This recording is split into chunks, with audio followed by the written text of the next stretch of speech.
Good morning. Happy Sunday.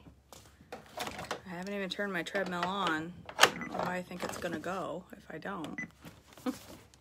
All right, day 51 on February 28th, the last day of this month. Praise the Lord. We are headed towards spring, and I couldn't be more happy about it.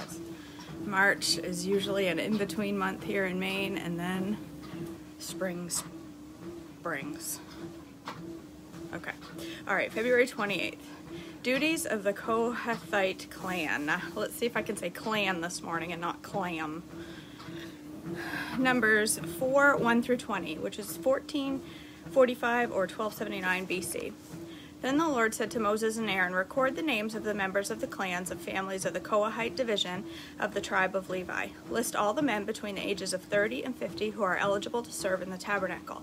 The duties of the Kohathites at the tabernacle will relate to the most sacred objects. When the camp moves, Aaron and his sons must enter the tabernacle, first to take down the inner curtain and cover the Ark of the Covenant with it. Then they must cover the inner curtain with a fine goatskin leather and spread that over a single piece of blue cloth.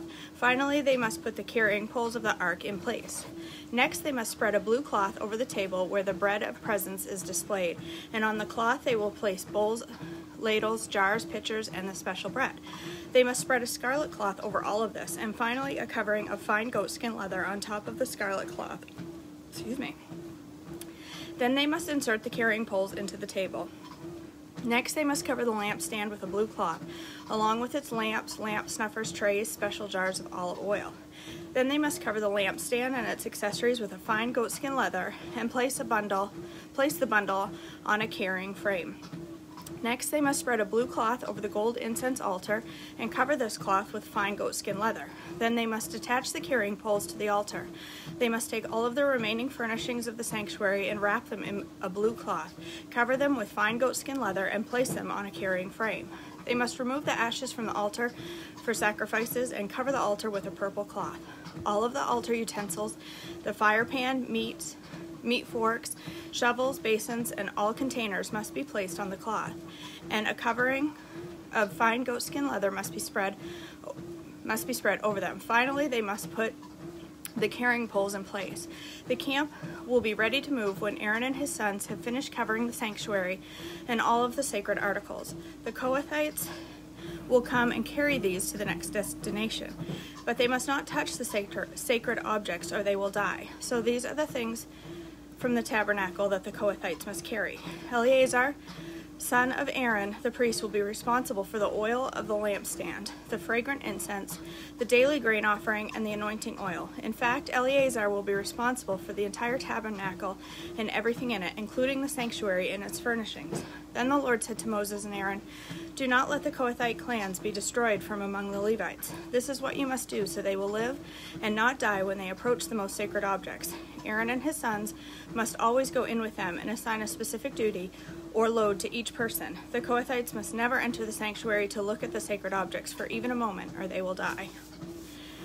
Duties of the Gershonite clan, Numbers 4, 21 through 28. And the Lord said to Moses, record the names of the members of the clan and the families of the Gershonite division of the tribe of Levi. List all of the men between the ages of 30 and 50 who are eligible to serve in the tabernacle. These Gershonite clans will be responsible for the general service and carrying loads.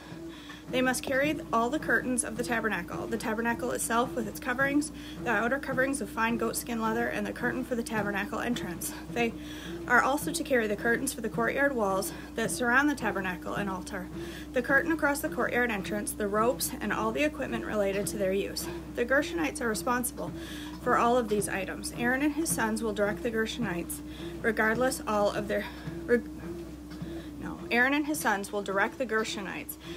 all of their duties, whether it is moving the equipment or doing the work. They must assign the Gershonites responsibility for the loads they are to carry. So these are the duties assigned to the Gershonite clan at the tabernacle. They will be responsible to Ithamar, son of Aaron the priest. Duties of the Merarite clan. Numbers 4:29 through 33. Now record the names of the members of the clan and the families of the Marital division of the tribe of Levi. List all the men between the ages of 30 and 50 who are eligible to serve in the tabernacle. Their only duty at the tabernacle will be to carry loads. They will carry the frame of the tabernacle, the crossbars, the post, and the bases. Also the posts for the courtyard walls, and their bases, pegs, and ropes, and all the accessories and everything else related to their use. Assign the various loads to each man by name. So these are the duties of the Merarite clan at the tabernacle. They are directly responsible to Ithamar, son of Aaron the priest. The census of the Levites, Numbers 4:34 through 49. So Moses, Aaron, and the other leaders of the community listed the members of the Kohathite division by their clan and families. The list included all of the men between 30 and 50 years of age who are eligible for service in the tabernacle, and the total number came to 2,750. So this was the total of all those from the Kohathite clans who were eligible to serve at the tabernacle. Moses and Aaron listed them, just as the Lord had commanded through Moses.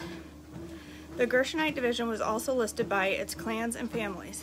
The list included all the men between 30 and 50 years of age who were eligible for service in the tabernacle, and the total number came to 2,630. So this was the total of all those from the Gershonite clan who were eligible to serve at the tabernacle. Moses and Aaron listed them just as the Lord had commanded.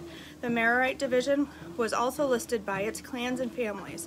The list included all men between 30 and 50 years of age who were eligible for service in the tabernacle, and the total number came to 3,200.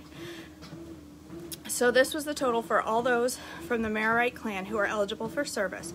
Moses and Aaron listed them just as the Lord had commanded through Moses. So Moses and Aaron and the leaders of Israelite listed all of the Levites by their clans and families, all the men between 30 and 50 years of age who were eligible for service in the tabernacle and for its transportation, numbered 8,580. When their names were recorded as the Lord had commanded through Moses, each man was assigned his task and told what to carry. And so the registration was completed, just as the Lord had commanded Moses. Purity in Israel's camp, Numbers 5:1 through 10. The Lord gave these instructions to Moses. Command the people of Israel to remove from the camp anyone who has a skin disease or a discharge, or who has become ceremonially unclean by touching a dead person. This command applies to men and women alike. Remove them so they will not defile the camp in which I live among them. So the Israelites did as the Lord commanded, and Moses removed such people from the camp. Then the Lord said to Moses, give the following instructions to the people of Israel. If any people, men or women, betray the Lord by doing wrong to another person, they are guilty. They must confess their sin and make full restitution for what they have done, adding additional 20% and returning it to the person who was wronged. But if the person who is wronged is dead, and there are no near relatives to whom restitution can be made, the payment belongs to the Lord and must be given to the priest. Those who are guilty must also bring a ram as a sacrifice, and they will be purified and made right with the Lord. All the sacred offerings that the Israelites bring to the priest will be the Lord's. All the sacred offerings that the Israelites will... Did I just read that twice in a row? Let me go back. Those who are guilty must also bring a ram as a sacrifice, and they will be purified and made right with the Lord. All the sacred offerings that the Israelites bring to a priest will belong to him. Each priest may keep all the sacred donations that he receives. I love how I just make up words in the middle of this. I don't know where they come from. All right, protecting marital faithfulness, Numbers 5:11 through 31. And the Lord said to Moses, give the following instructions to the people of Israel. Suppose a man's wife goes astray, and she is unfaithful to her husband and has sex with another man, but neither her husband or anyone else knows about it. She has defiled herself, even though there was no witness and she was not caught in the act. If her husband becomes jealous and is suspicious of his wife and needs to know whether or not she has defiled herself, the husband must bring his wife to the priest. He must also bring an offering of 2 quarts of barley flour to be presented on her behalf. Do not mix it with olive oil or frankincense, for it is a jealousy offering, an offering to prove whether or not she is guilty.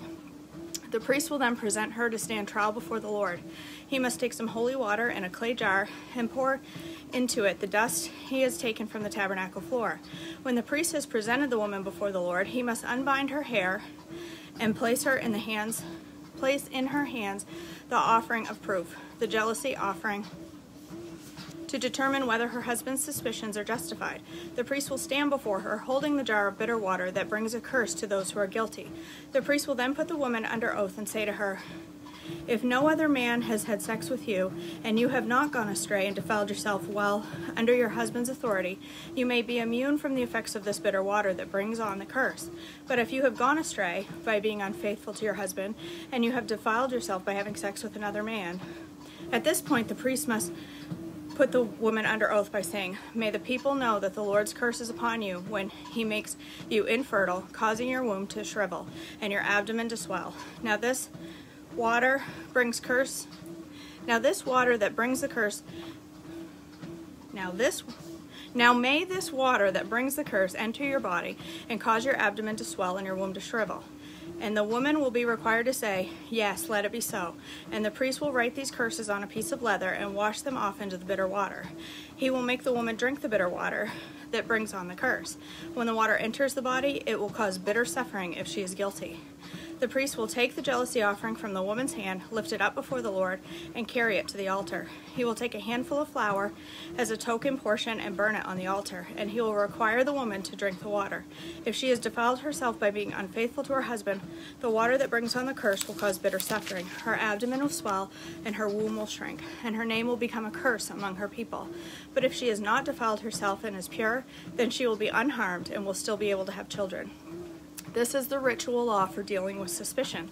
If a woman goes astray and defiles herself while under her husband's authority, or if a man becomes jealous and suspicious that his wife has been unfaithful, the husband must present his wife before the Lord, and the priest will apply this entire ritual law to her. The husband will be innocent of any guilt in this matter, but his wife will be held accountable for her sins. All right, that's it. February 28th, day 51, done. Tomorrow, we're in more laws, Nazarite laws. Looks like March 1st. All right, you guys, that's it. I wonder how, woo! Goodness gracious. I'm not very good at that. All right, I love you all. I hope you have a blessed Sunday. I have errands to run. It's Sam's Club day, so I have to go shop, which I love. All right, I hope you all have a blessed Sunday. I hope you're following along and that this reading blesses you. And I will see you back here tomorrow morning for day 52. All right, have a great day. Bye.